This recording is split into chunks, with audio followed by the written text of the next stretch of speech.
There are primary issues that we can really attack. And of course, one of those issues, which we're going to attack now head on, is the issue of universal health care in the United States. This is... So we're getting into where our guest is going to be coming on. So Yes. Our change maker. And, you know, I'm a big fan of whistleblowers. So this is Yes. really good. So this is somebody, Wendell Potter is somebody who was an executive in the insurance industry and had a moment of consciousness, realized that that's not necessarily what's in the best interest of our country, and is a health reform advocate and a best-selling author.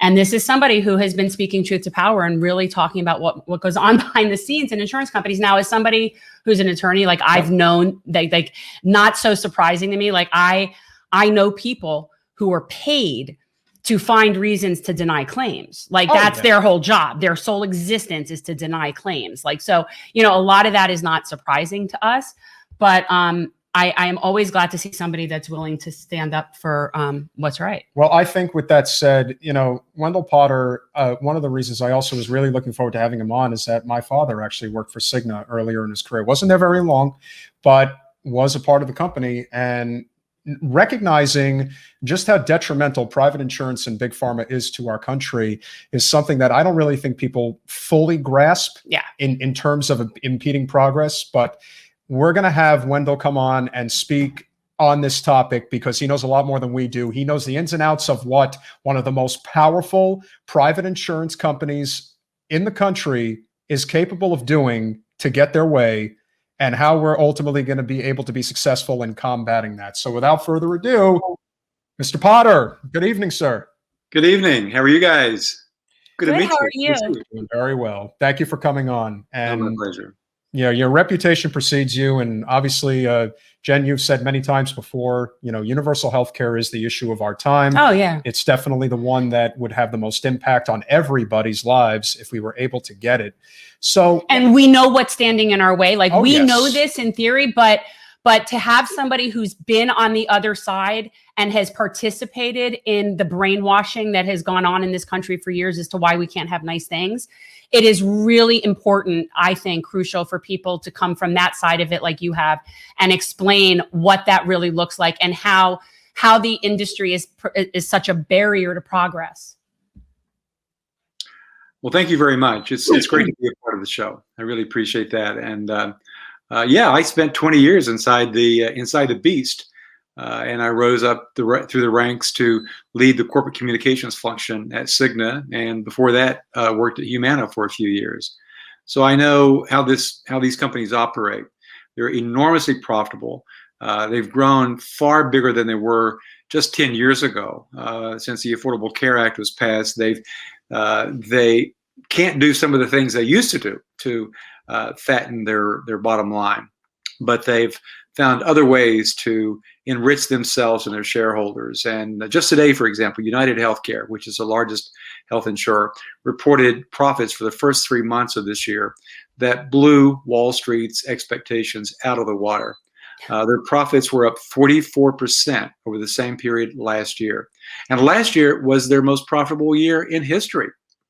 And they weren't alone. So these companies are making obscene amounts of money, and they're taking a lot of the money that we pay in premiums to fund propaganda campaigns. And what does that look like?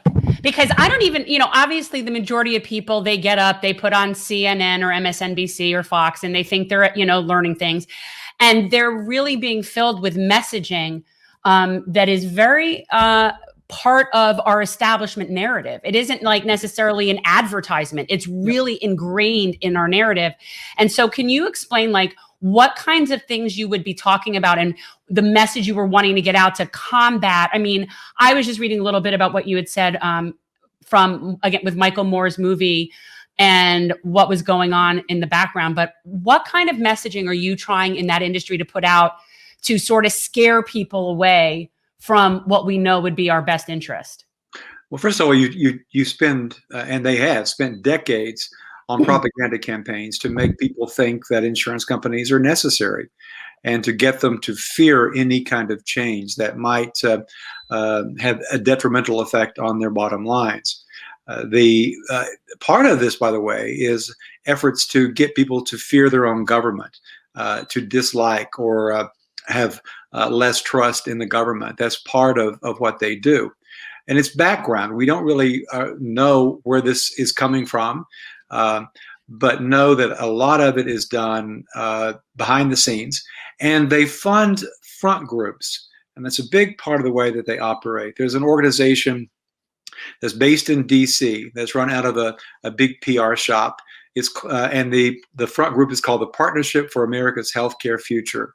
And that is their current front group to try to scare people against any kind of progressive reform, whether it's in Washington or the state capitals. There are a number of states that this year are trying to pass legislation to create a state-based public option.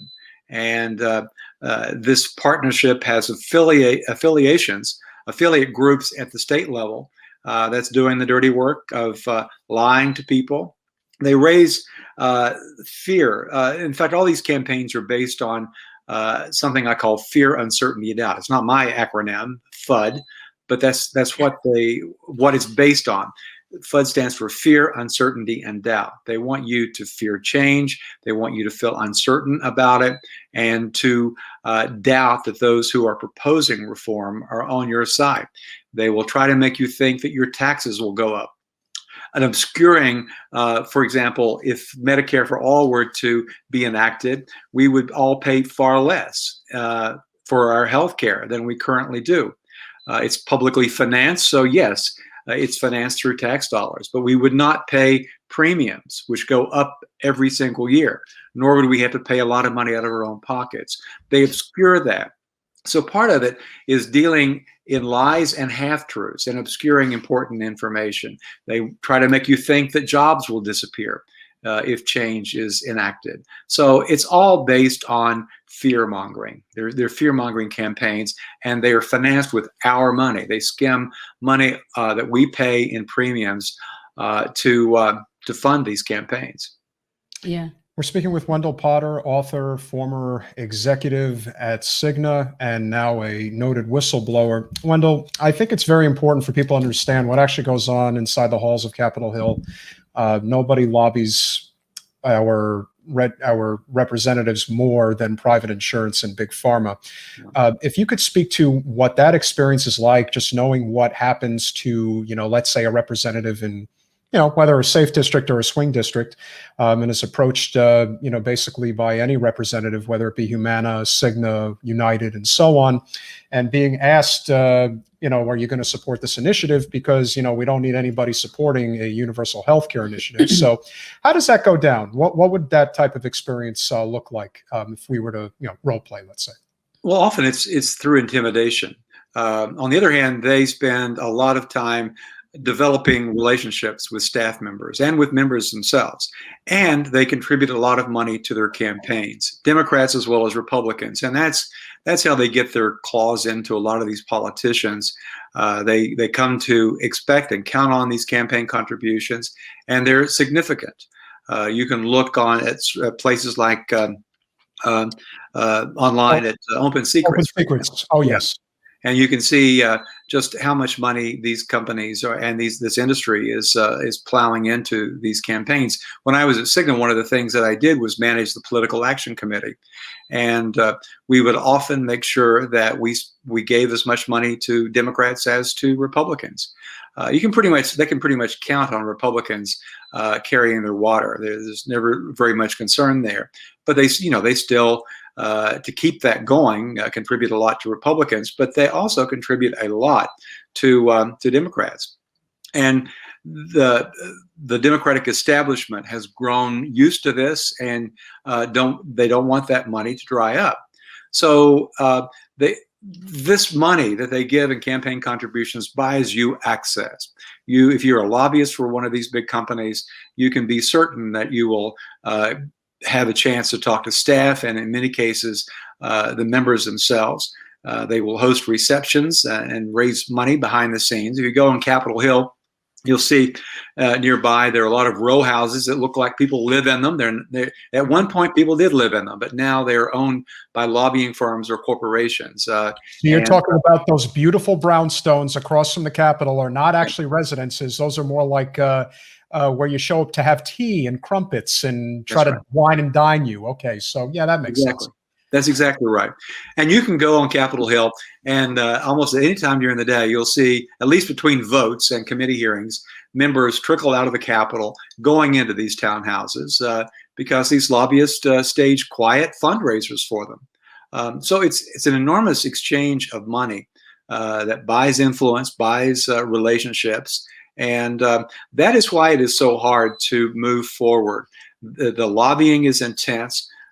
People don't have anywhere close to the amount of money, when I say people, regular folks, that these industries have. And during the debate on what became the Affordable Care Act, you mentioned the drug industry. They actually spent more money than insurance companies. The pharmaceutical industry spent more money during that debate than any industry had ever spent in a single year on a single bill in history. The insurance industry was right behind them. So enormous amounts of money was spent. And we know that, for example, that this is another way how it works. The original legislation contained a provision to create a public option. You may remember that. Yeah. But the industry knew that they could stop it in the Senate with just one vote. And they went to Joe Lieberman, who is from Connecticut, the insurance capital of the world, and they got him to oppose it. And he opposed it and said, I will not vote for this bill if a public option is in it. So that's how politics works. Yeah. I do think it's also very important to note, because as you know, the Democratic establishment, but especially the moderate liberals who live in the suburbs, they look at Obama like a lot of conservatives look at Reagan, like he's a saint, and you can't criticize him. What actually, from your perspective, did happen back in 2009 when, obviously Obama campaigned very hard on getting the public option into whatever potential healthcare bill we were going to have. And then once push came to shove, it ultimately was thrown out. Now, everyone wants to point the finger at Joe Lieberman. We all know that's a crock of it. That's not what really happened. That's what the media will let you know is what happened. But in terms of, what actually happened behind the scenes, from your perspective, why did, at that particular time, the public option ultimately not make it into the bill? And is there any reason to believe that something like that might happen anytime soon? Yeah, to be honest with you, I'm skeptical that it will happen anytime soon. For the same reasons that it didn't happen 12 years ago or 11 years ago. The industry was able to communicate directly and many times with the Obama administration, with people who were in the White House, who were responsible for different aspects of handling the relationship with Congress during that debate. And you had people like Rahm Emanuel, who was quite eager to begin to cut deals. And the way it works is you have pharmaceutical companies and drug and insurance companies say, and the way they intimidate, the way they threaten is that if we don't like what you guys are going to be proposing, know that we will spend enormous sums of money to turn public opinion away from reform. So it's essentially blackmail. And all too often, politicians and presidents in the White House who you think would be liberal and progressive cave because they just are not willing to stand up to these incredibly powerful special interests. How much did Bernie Sanders change the narrative in this country over the last 5 years, from your perspective? Because his top issue, without question, is Medicare for all. Incredible difference. You may recall that during the 2009 and 2010, during the debate on what became the Affordable Care Act, there was no consideration given to Medicare for all at all. There was plenty of support for it, but members of Congress were not at all willing to even have a hearing on single-payer health care.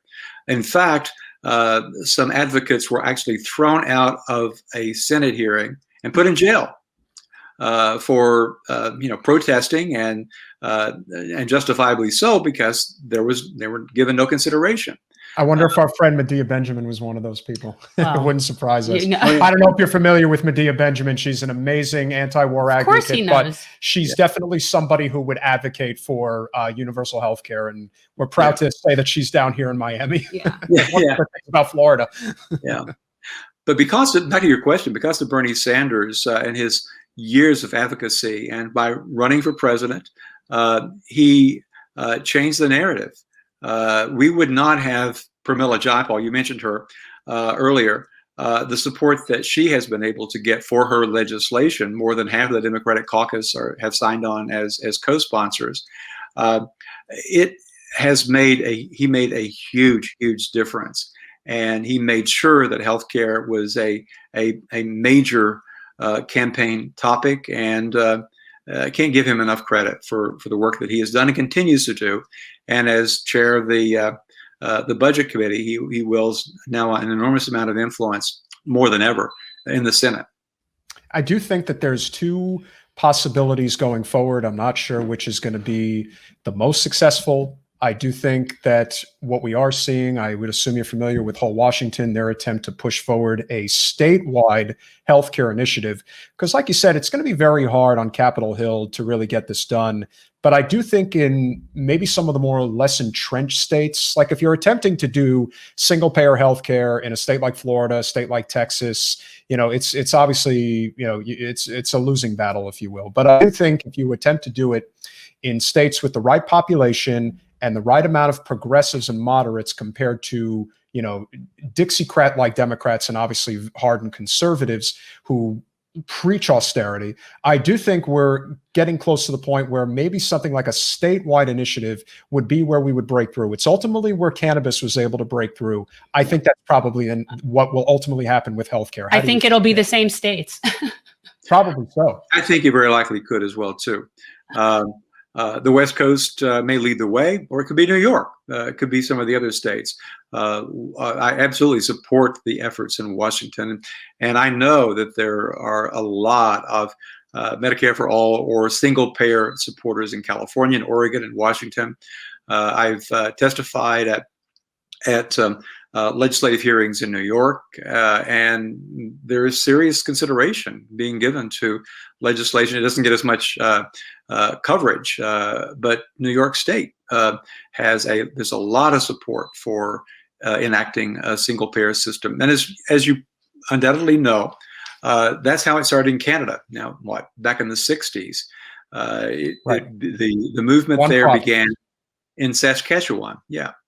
Tommy Douglas was the premier of the province, and was unrelenting in his support, and was able to get essentially a single payer system enacted in Saskatchewan. The other provinces began to pay attention and seeing what was happening there, and ultimately became a national policy. There are differences from province to province, but that's how it happened in Canada, and I think it very possibly could happen that way in this country. I also think this is one of the reasons why Jen and I, we're not what you would call ardent defenders of AOC. I mean, obviously she's, a really noted trailblazer. She's definitely, probably the most recognizable representative in the Democratic Party outside of Nancy Pelosi. She's certainly done quite a job, not just because of the fact that she has preached these issues, even if you think that she's being a little too friendly with the insiders these days. But I think what she has started in the state of New York cannot be understated. What she did to unseat Joe Crowley and the ripple effect that has caused within the city, whether it's Jamal Bowman, Mondaire Jones, now you're looking at the people who are running in a variety of different races, whether for federal, for state legislature. And then, of course, I have Ron Kim, who's been doing an amazing job in the state Senate and has, charged like a bull in a china shop against somebody like Andrew Cuomo, who we all know would never in a million years, sign a bill for single payer healthcare in the state of New York. Shocking. But perhaps the next governor who would take over and would have that progressive lean, which I do think is very likely to happen. That is where you can really see, I believe, in my opinion, where AOC's true value has really taken shape over the last few years. How do you feel about that? I agree with that. I absolutely agree with that. She's had an enormous influence, and nationally as well as obviously in New York. I think you're absolutely right. By the way, I before she defeated Crowley, I wrote a piece, I think just the day before, when certainly was not a foregone conclusion that she was going to win by any means. I looked at the campaign contributions that the Democrats were taking from the political action committees of the big insurance companies, and Crowley was right at the top. He was one of the insurance industry's favorites, even though he was so-called progressive. The insurance industry, every single one of the big for-profits, the political action committees gave money to Crowley. So that just gives you an understanding of how the insurance industry operates. And it was just extraordinary that she was able to defeat him without any PAC money, without any corporate money at all. That is where, I think a lot of people really, if there's one area where I think a lot of people rightfully so, direct their ire at AOC, and it is validated, is whether or not she's actually doing enough to try to bring up new candidates. One thing we always try to do is pay it forward and give as much attention to anybody who's running on a non-corporate platform. I mean, to me, the biggest impediment to any type of success, period, is corporate special interest money. I don't care what your ideology is. 9 times out of 10, if you sit somebody down who could be as libertarian right as it gets and as progressive left as it gets, you can actually have them in a conversation about primary issues. We're not talking wedge issues here. We're talking the primary issues like healthcare, the environment, living wage, and so on. I guarantee you most people will agree on these things. And I think that the best way to essentially sell single-payer healthcare to the United States is to say, we do not need for-profit middlemen in between us and our doctor. There is no reason for it to exist. They bring absolutely no value to the table whatsoever. It is the fact that we have a runaway capitalist system that feels that they can profit off anything. Well, it's predatory, but can you explain, because there is this sort of idea that there will be job loss. Now, this is one of those things where I look at it, and even if there is job loss, I'm like, well, that's unfortunate, but they need to find other jobs in a different industry. But I think that is, like you said, has been so grossly exaggerated as to what would really be the impact on humans. And clearly the advantage outweighs that. I mean, people having healthcare is infinitely more important than some people having to find new jobs. So it clearly weighs it. But what do you tell people that are like in your old position? Like if you were explaining to the people that they're, look, they're sitting pretty and making lots and lots of money. So it's like, how do you explain that this is really what's better for our country? A number of things here. One is that the impact is absolutely exaggerated. If we have a single payer system, if we had Medicare for all, these big companies will not just dry up and go away. They have a lot of divisions that operate outside of health insurance. United, which I mentioned earlier, for example, has a very big and growing and very profitable division called Optum. It doesn't sell health insurance. It does a lot of other things, but not health insurance. Those jobs would not go away necessarily. The other thing is that these companies have been laying people off and offshoring a lot of these jobs over many years. A lot of the claims processing is done overseas. A lot of even the customer service jobs have been offshored and outsourced to companies abroad. So these companies have no allegiance whatsoever to their employees. I've seen, and I had to when I was in the industry myself, have to lay employees off because I had no, it was a directive to do that. But it's important to know, Jen, as you said earlier too, that a lot of these jobs are there to deny coverage, to deny care to people. There's actually a job description. You can look it up. It's called denial nurse. And the industry has hired armies of nurses. One of the reasons we have a nurse shortage is because so many of them have been hired by insurance companies. And what they do day in and day out in many cases is say, give doctors and their staffs a hard time and becoming a stumbling block for people to get the care that they need. They've hired a lot of doctors as well too. It may surprise you that United Healthcare is the largest employer of doctors in this country.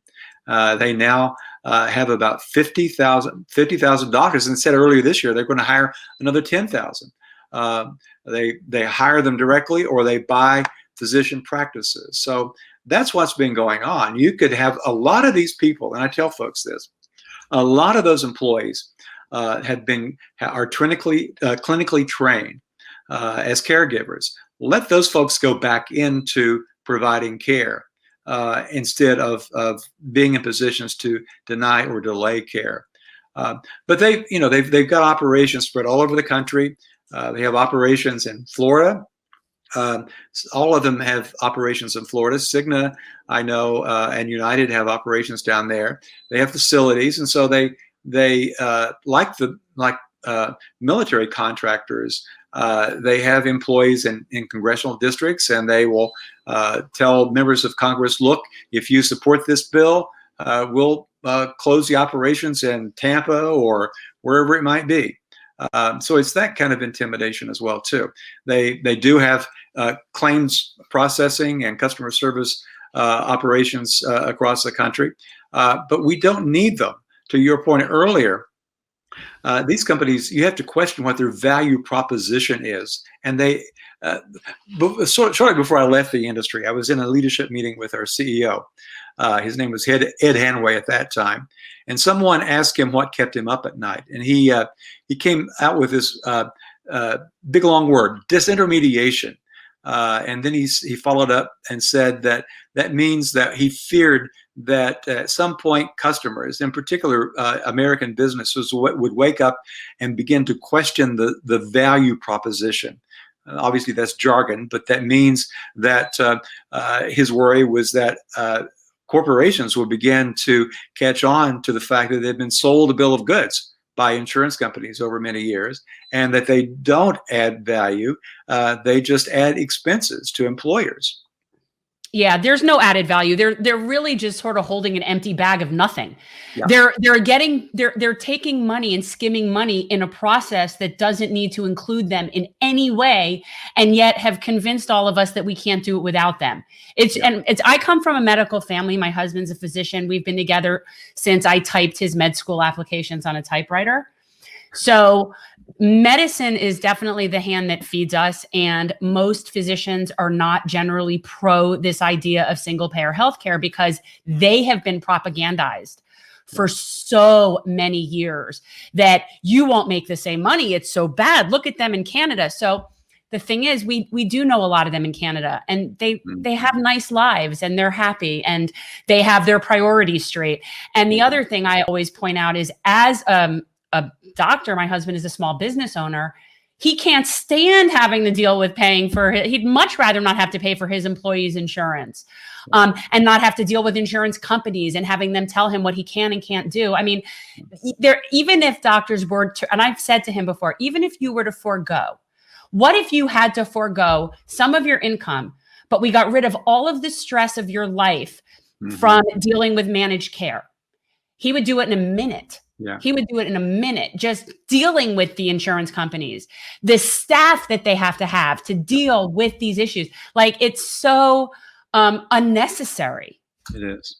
It's unnecessary. And you go to Canada, and physicians there don't have the same overhead. They don't have the same hassle. Exactly. When they treat a patient, they submit a claim to the government, and it's paid. And there's no second guessing about what the doctor, how he or she wants to treat the patient. That is not the case here. I often talk about the barriers that insurance companies have erected that make it more and more difficult for people to get the care that they need and the care that their doctors know that they need. They've gotten very aggressive, more aggressive in recent years with what's referred to as prior authorization, which means that doctors have to ask, in many cases beg, for approval before they can treat a patient and expect to get paid for it. And it's not just for treatments, but it's for drugs as well too, medications. The other another major thing, and in fact I wrote about it today in a Twitter thread, is saddling people with high deductibles, high out-of-pocket costs. People with insurance are not getting the care that they need, not only because of prior authorization restrictions and delays, but because they don't have enough money to pay out of their own pocket what they have to pay before their coverage kicks in. About 40% of Americans, according to the Federal Reserve, don't have $400 to cover an emergency, much less $8,000 to meet a deductible. And that's for a single person. You can. Many families have deductibles of $15,000 or more. So that is a huge barrier, and it causes people to die. I mean, it's the underinsured. It's uninsured and underinsured. And, you know, what I've been saying for a really long time is, you know, we know that medical costs is like the #1 cause of bankruptcies in our country. And the amount of stress and grief and pressure and just general misery as a result of people not having health care, both preventatively and then what happens to them in debt, going into debt afterwards. This chain of events, there's really nothing else like it. It's really something that is extraordinary in that it doesn't have to be that way. And yet we just go through this and we've sold ourselves that we need to have it this way. Like we don't deserve nice things. We've been sold this line, this thinking for a long, long time, and people have. We grew up with this system, and we've been told that nobody can do it better than we can, and so we've been told lies that we've believed. Earlier today, I moderated a panel that included a woman in Sacramento, California. The reason she was on this panel was because she had sought treatment at a free medical clinic operated by Remote Area Medical a few years ago. She had been insured by Cigna. She was in a Cigna PPO, but she had to pay so much money out of her own pocket for the care that she needed. Her family went bankrupt.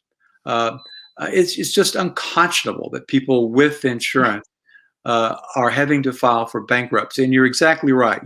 If you're sick, that's enough to worry about, enough to have to tend to, and to saddle you with the additional worry of how you're going to pay for the care that you need, even with insurance, is absurd. It's insane that we keep putting up with this. Physicians too. I've talked to a lot of physicians, physician groups, and I know that a lot of the term moral injury came to be used, during war. That soldiers have suffered from moral injury. It's now being applied in the medical profession. Doctors talk about that. They know that they are not able to provide the care that they know their patients need because of the intrusion of insurance companies. And so there's moral injury there. It is a big reason for physician burnout and why a lot of doctors are retiring early and even discouraging their children from going into the practice of medicine. Yeah. We're speaking with Wendell Potter, who is a former top executive of Cigna and a author who has spilled the beans, if you will, on our completely false healthcare system in this country, because it ain't anything about care. I would like to know from your perspective, what is the key to creating more momentum? I mean, obviously language matters. I think having statewide initiatives do matter, even if it is completely different in terms of how federal dollars are allocated versus state and local. But I do think having state chapters matter, and obviously messaging matters. Yeah. You are to put the thinking cap on and say, all right, this is what we're going to do, and this is how we're going to create momentum in a way that maybe Bernie was not able to do enough of. How do we take it to the next level from your perspective to actually not only getting a vote on it, but basically creating enough momentum where they just can't ignore it anymore, and then eventually it's just a matter of time before it does happen? Part of it is building bench strength of candidates to run for public office who support this. A lot have, as you well know, you've done it. But we need to do that more. Earlier on that same panel, there was a young man in Tennessee who ran for state legislature. He came up short, but he hasn't given up. He's now working to try to help other candidates, encourage other candidates, other progressive candidates in Tennessee to run for public office and to help them figure out messaging. That's a big part of the work that I do as well, is to help candidates and help organizations and people talk about this. How do you communicate to people who have been brainwashed all these years? How can you communicate with them in ways that they don't shut down when you begin to talk to them about the need to change? You need also to push back against the propaganda and the lies. A big part also of the work that I'm doing is to point out just how these lies are convincing people to vote against their own best interest, what their tactics are. I'm working with advocates in Colorado and Connecticut and other states that are trying to, that are supporting progressive change in those states as well as in Washington, to help them push back against this propaganda. A lot of it is exposure and exposing the tactics of the industry. It takes time to do it because you're trying to overcome literally decades of propaganda, but you got to do it. You need, when I said earlier though, that you need to have more bench strength. It's very, very important to get candidates who are willing to put themselves out, put themselves up to run for public office, to be equipped themselves. This fellow in Tennessee was telling me, and I'm sure you would identify with this, you run, but there's nothing necessarily that equips you to be as effective in messaging as you should be. So that's very important to help candidates. I was on a call more than a year ago with Pramila Jayapal and I think Katie Porter and some other folks who other members of Congress, and it was a call with candidates who were running for Congress, and it was in the primary, who supported Medicare for all, or were interested in knowing more about it and how to talk about it. So that has to go on. You've got to be able to encourage and help candidates talk about this and how to answer questions. And it's slow. I wish we could say that it can be done in the short term, but you've got to also realize this. You've got to be in this for the long haul. Yeah, there's no question that was, when Jen ran for Congress against Wasserman Schultz, and I'm sure you're very familiar with her, she is a darling of the private insurance, big pharma industry. Her reputation precedes her with the amount of money she's taken from them. But I will say that what we did have in terms of a campaign advantage, obviously there weren't many, all things considered, especially for a first run, is we did have a really awesome person out in Sacramento who had worked for Google and was really identifying ways to reach, some more of that older demographic who is very dependent on already have Medicare or are familiar with the system and, what may be coming. We really were able to close the gap on a lot of voters when it came to Social Security expansion and universal health coverage, because even if you do have what we have today in Medicare, which is good, it's nowhere near as good as it could be. And I think that type of message needs to be duplicated nationwide. And it does take more work because, as you know, there's a lot of big tech censorship. And anybody who's going to be preaching a message of, we need to basically dismantle the private insurance industry and completely not dismantle, but at least render big pharma infinitely less effective than it is now in terms of how they are able to dominate the financial sector. I think that's something that does need to be duplicated. We're obviously huge fans of Nina Turner. Personally think that she's one of the true leaders of this progressive movement and can actually build the movement bigger than it already is, leaps and bounds, should she get to a congressional seat, which, knock on wood, we believe she will. I do too. But I do think we need to expand in different ways. I do think, as I'm sure you would agree, if you're going to pick off U.S. Senate seats, that's where the real trick comes into play, because that's where the really insane money comes in. You can take down a congressional representative with even $1 million. But if you want to take down a U.S. senator in a moderate sized state, you're going to need at least 10 million, if not more. And to raise that kind of money, it's not easy, especially if you're trying to do it in small dollar donations. So I do think that that's one part of the equation. But I'm also curious to know what your thoughts are on potentially trying to duplicate the similar approach as the Democrats have been attempting to do, the non-corporate Democrats, if you will. What about the prospect of potentially having non-corporate Republicans run for office? I think it's worth pursuing.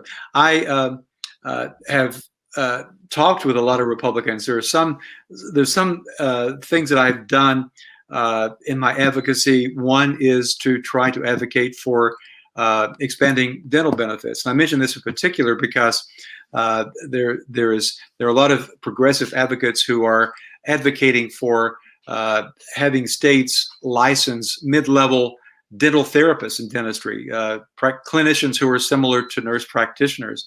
Organized dentistry is very much opposed to it.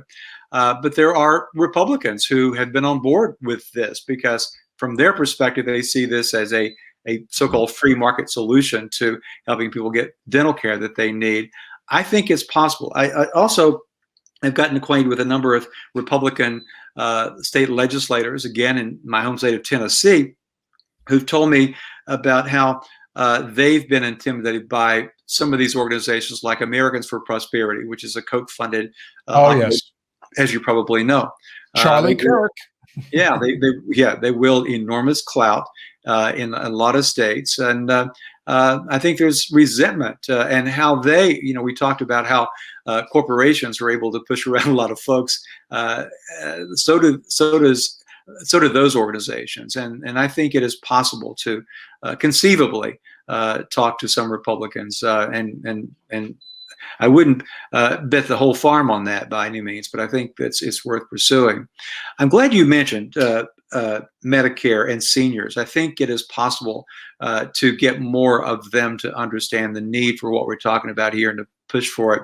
When we talk about Medicare for all, I think it's really important to talk about improving Medicare for all, expanding it and improving it. There is no dental benefit in Medicare. There's no vision benefit, no hearing benefit, nothing, no long-term care. There's no cap on out-of-pocket spending. So the Medicare program needs to be improved, and you can really talk to seniors to help them, and they get this. They understand that if I've not met a senior yet who is not happy to be in the Medicare program, but they know it can be better.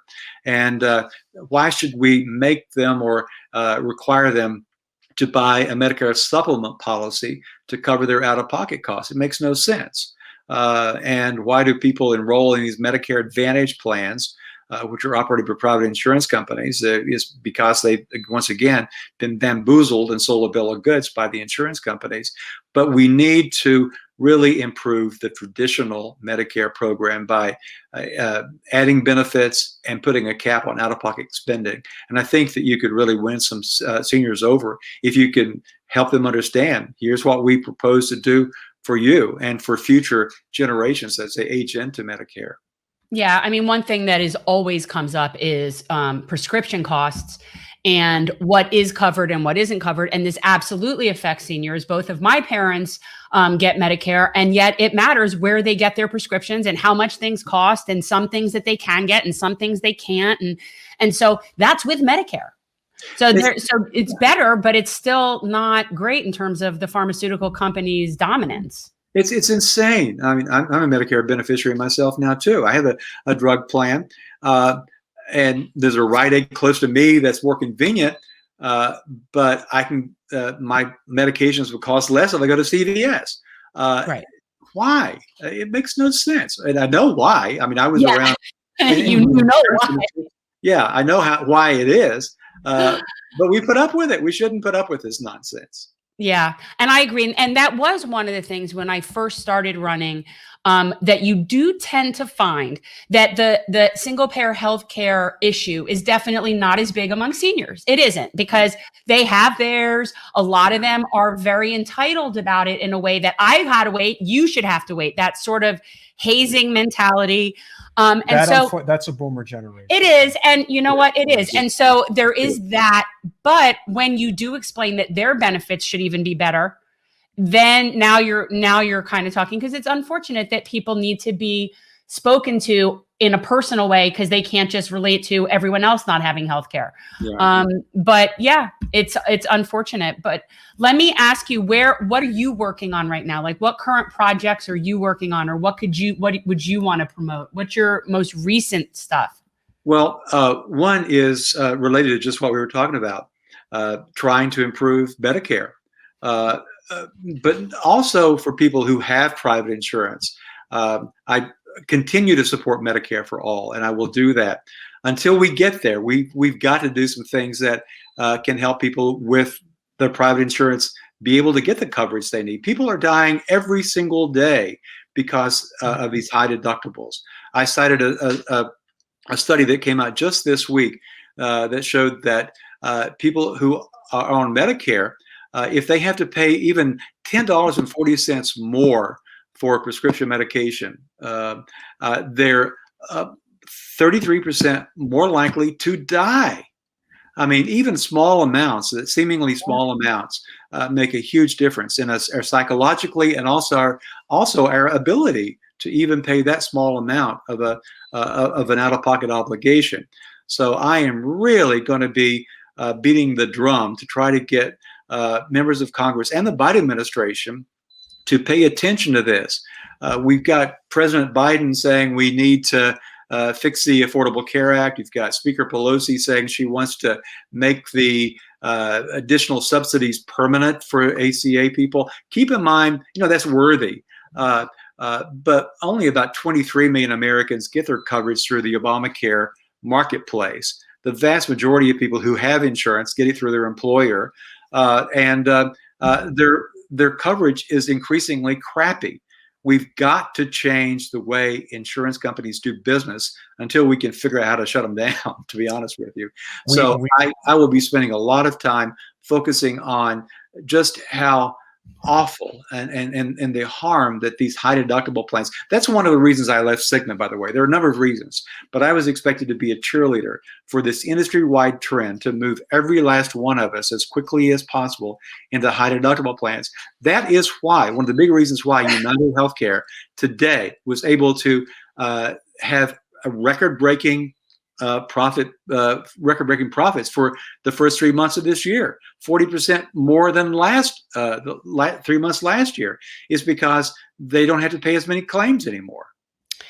That is what you ultimately would call the hubris, eventually just getting too far and wide, and pride takes over, and you just can't admit that this is going to fail. It's like, no, we can get everybody, and we can always make more money, and we can always expand. Before we do get to this question, there is one thing that I did want to ask you. I don't want to forget about it. We do have a very good friend down here who his name is Cliff. He works in Medicare, particularly Medicare Part D is his specialty. He does believe that the first step to getting Medicare for all in the United States is to lower the eligibility age from 65 to 60, potentially 65 to 55. If we were even just able to reduce the age from 65 to 60, there would be, I believe, about 17 million people in this country who would automatically become eligible for Medicare. And if that were to happen, that would really start driving the narrative of, well, now we got to get it from 60 to 55. And brick by brick, you start knocking it down. And I believe that that's what Bernie's plan was over a 4-year period, to basically reduce it, to take it down a decade per year until eventually everybody's in, which I think makes a lot of sense. But you know what? At this point, anything that can move the needle where it needs to go, I think would be a tremendous win. And I think it wouldn't stop there. I think that's why they fight so hard, as you know. They don't want anything of positivity to come into people's minds, because if it does, I think it would turn into a house of cards. What do you think? I agree with that. And I know Bernie will be reintroducing his Medicare for All bill, which you're exactly right. I'm assuming it may be the same as it was the last time. It's a 4-year phase-in, reducing the age of eligibility gradually. And also on the other end, to enroll children when they're born into the Medicare program, to enroll people when they lose their jobs or their insurance. So you can do it in multiple ways, lowering the age of eligibility to 60, if that's what we wind up doing.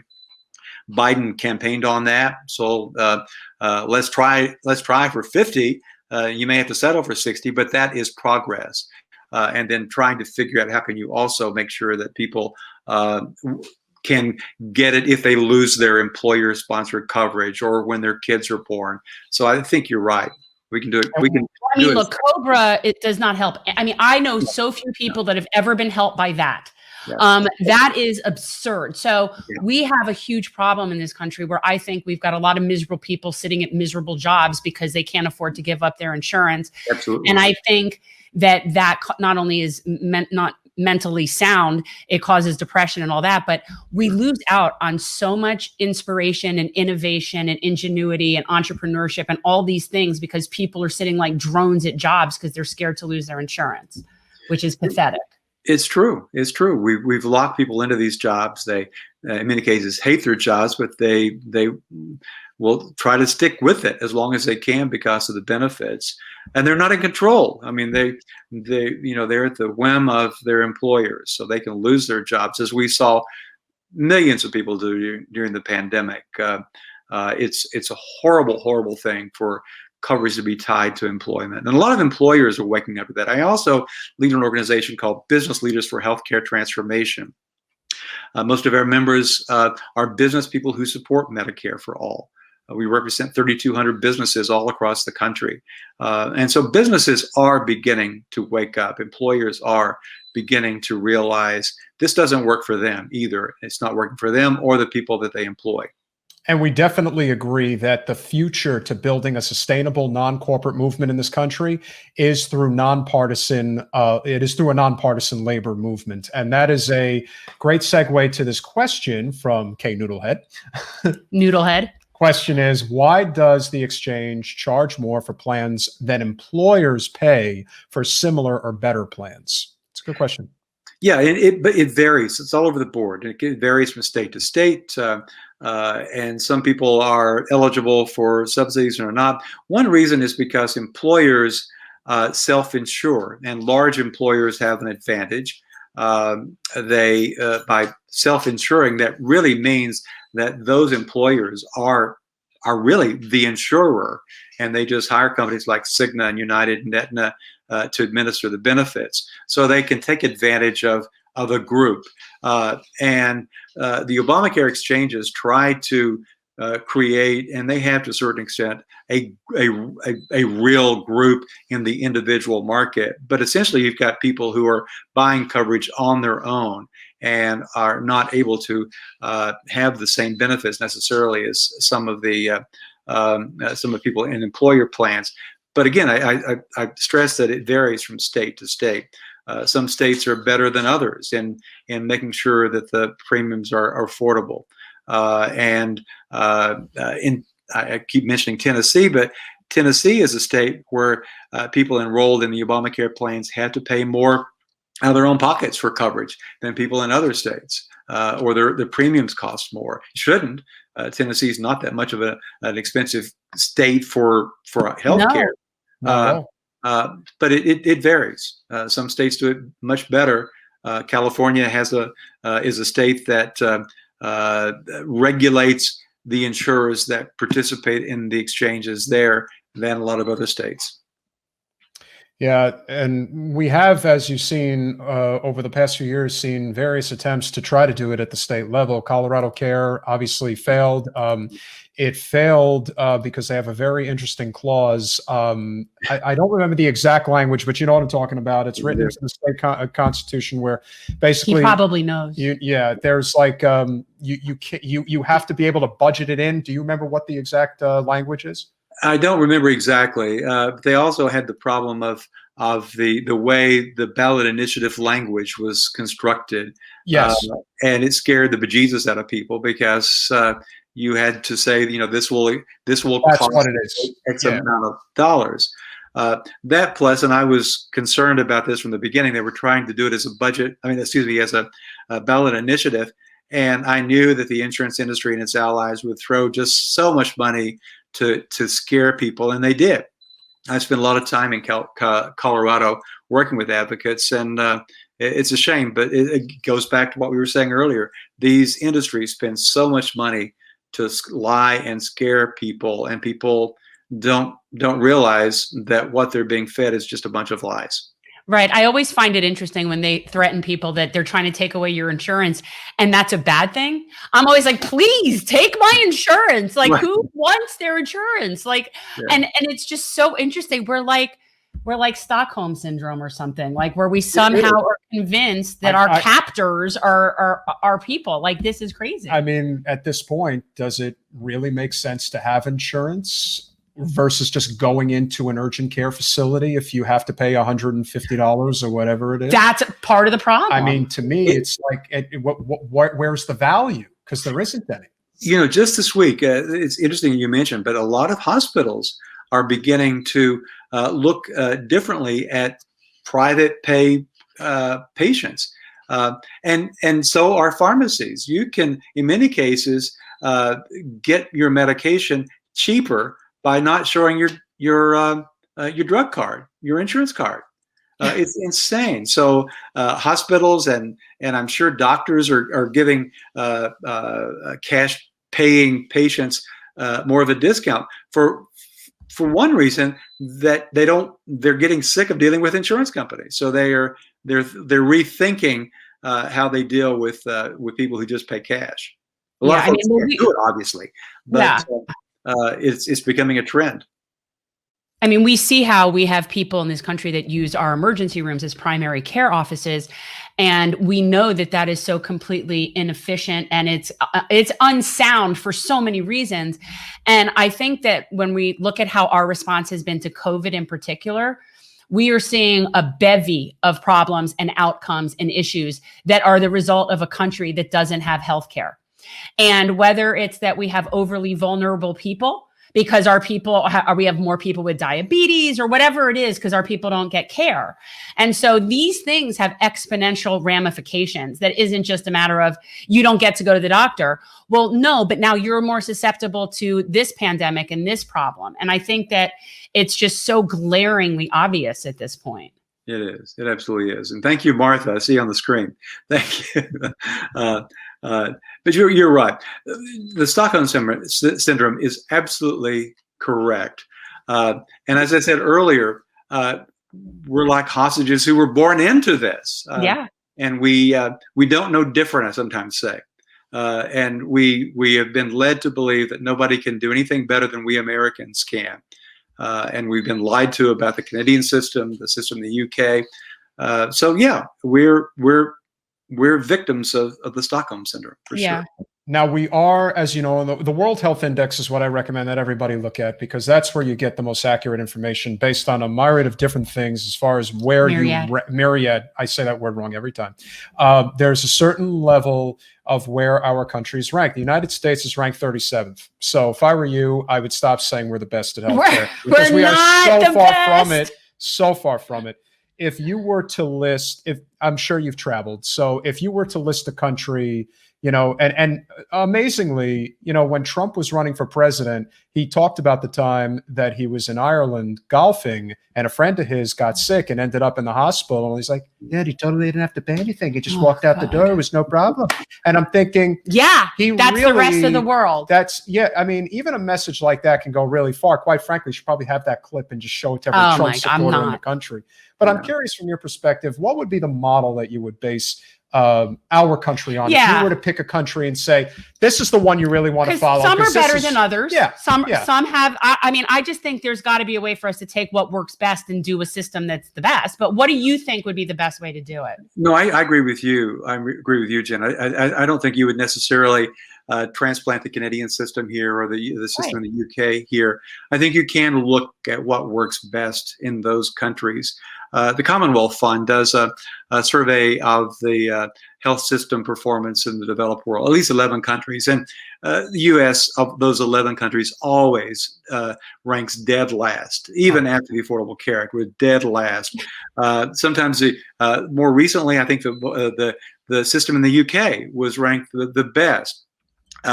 This panel I was on early today was really about a documentary about Stan Brock, the guy who founded Remote Area Medical, who was a Brit, and the filmmakers are British, and they were talking about the difference between the British system and our system. It's so much better. You will not hear people in Britain or Canada complain about their healthcare system. They wouldn't trade it for the U.S. system in a minute, and they're just baffled that we believe the things we do about their system and that we put up with the system that we do. The French have a pretty darn good system. The Scandinavians, the Japanese do, the Taiwanese. I mean, you can just go down the list, and they all. Singapore has a good system. I know there's good, like, look, there's lots of places with good systems. I would say that if we're looking at the capitalist systems that have the best healthcare, obviously Germany comes to mind. Pretty much every country in Scandinavia comes to mind, and obviously they're a very homogeneous culture, but Japan obviously does a great job as well. The people in this country are obviously very fearful of this whole government takeover of healthcare. I try to tell people all the time, there's a significant difference between what is government-run healthcare in a country like China or Cuba versus government-funded healthcare, which is what we're aiming for. We want a single-payer system. Yeah, they have better healthcare than us in Cuba. Well, they do, but the argument, of course, is in a government-run system like they have in communist countries, the doctors are capped in terms of how much they can make. And that is one thing that in the States that's never going to take. But what you could have is that compromise position, which is we just want to remove the for-profit middlemen who are literally taking a third of the money we put into healthcare every year and just putting it into their pocket as profit. They are literally, they're robber barons is what they are. They are not doing anything of benefit. They're taking our money. There's no value. No value whatsoever. There's no value. So I do think that those countries in particular have the right idea. I think it's just being able to distinguish between this idea of a government takeover versus a government funding of a healthcare system, and then just hammering away at that message of got to get rid of the for-profit middlemen because they do absolutely nothing. And most would agree. When I have never heard, when I hear people say, I like my insurance. No one likes their insurance. You like your doctor, you do not like your insurance. No one likes their insurance company. That's not a thing. Right. You're exactly right. It's not at that point, the government takeover was a term that came straight out of the insurance industry. Can we credit you with that? Was that on your communications team? No, actually, yes. I think that. No, I can't claim to have created it, but we sure used the hell out of it. The last president that I ever saw really preach universal health care to this country was a man who took a sniper bullet in his head in Dallas, Texas. And if you've ever seen the speech that JFK did give in Madison Square Garden about universal health care, which was not long before he was killed. You're obsessed with Jack.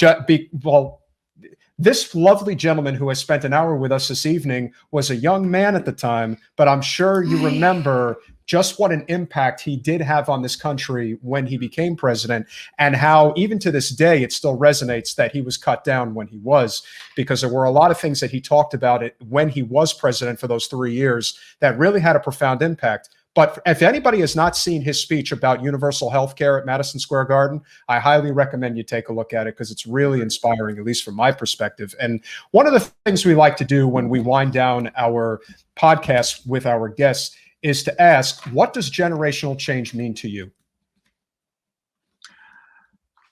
It means encouragement to me, to be honest with you. I talk with a lot of students, a lot of medical students, a lot of people who get the change that we need. I often say that I think I'm optimistic about the future because of the commitment to to change, and the broader acceptance, I think, of change by young people. One of the impediments to change is that it's been so easy to scare people by saying that if we reform our healthcare system, we'll be going down the slippery slope towards socialism. That is a term that scares the hell out of a lot of folks. Not so much young people, and good. A lot of reasons for that. But I find that a lot of young people that I see are not. They understand. They're not as gullible maybe as previous generations. So I'm very encouraged. Yeah. Well, we are in Havana, Florida, so you have to accept the fact that that's par for the course. We are literally just north of the biggest Cuban population in the United States. So it is what it is. And that's something it is a generational divide in many ways. But I do think a lot of people are coming around. And I think one of the things that we did see in Jen's congressional race is that with the abundance of support with the demographic ages 18 to 35, a lot of them were pushing on their 45 to 65 age demographic, whether it be parents or even, dare I say, grandparents, that it's time to give us the keys. It's time to allow us our turn. You know, you had your days of FDR to JFK, and then many of you did benefit from the days of Reaganomics, but now we're bringing it. Now the pendulum's swinging back. It's basically every 40 years, and we're kind of we're right there right now. And I do think it's going to happen. I just think it's sort of like we're living in the age of technology, which is a great thing, and it's also a terrible thing.